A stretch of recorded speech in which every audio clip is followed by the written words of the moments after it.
the breakdown of our part 2 of the choreography.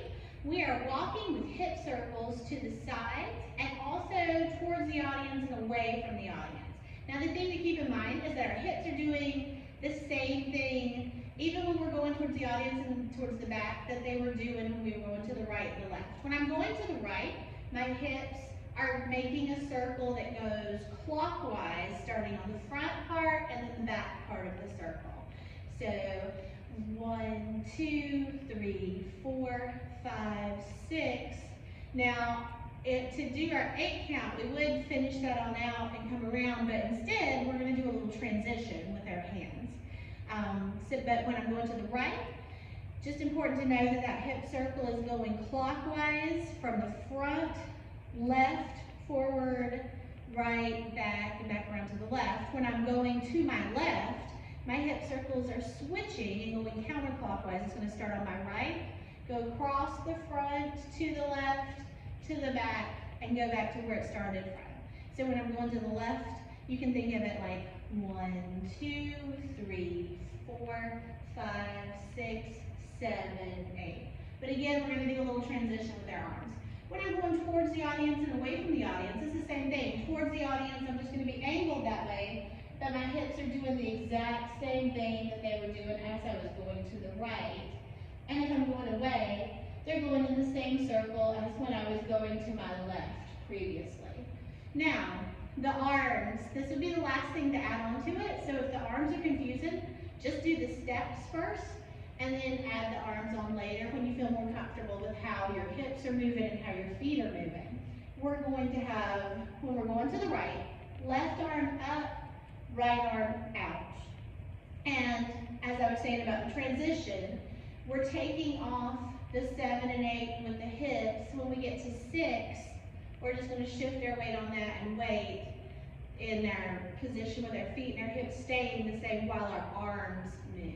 So left arm is up, right arm is out. I'm going to my right.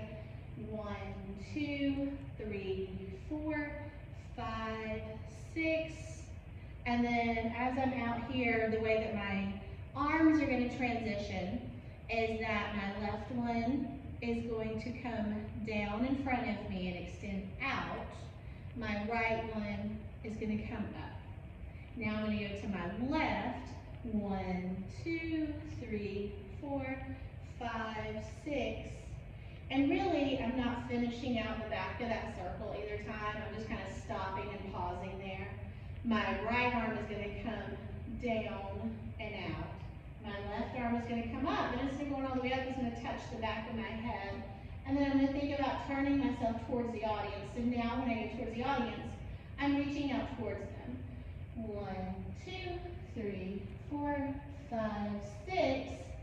Now my arm is going to transition, coming up and touching my cheek, and the one that was touching the back of my head is going to come down and touch my hip. Now this one's going to be a little trickier. Let me get myself a little bit back into the camera view better. This one's going to be a little bit trickier because I'm not going to take all of those steps. I'm going to add a 3-point turn to it.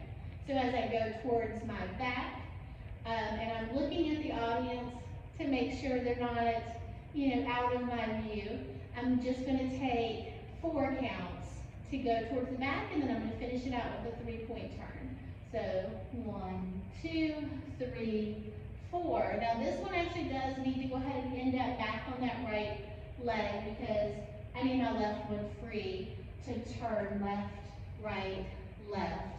And we want to just bring out our hands as we get there. So kind of take your hands down and out as you get there. So from the front view, what that looks like, 1, 2, 3, 4, 5, 6, 7, 8. 1, 2, 3, 4, 5, 6, 7, 8.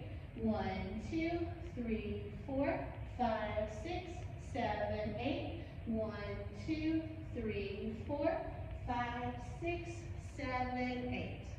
I'll show it to you from the back view as well. 1, 2, 3, 4, 5, 6, 7, 8. 1, 2, 3, 4, 5, 6, 7, 8. 1, 2, 3, 4, 5, 6, 7, 8.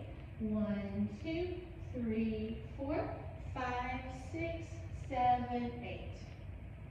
And now let's see it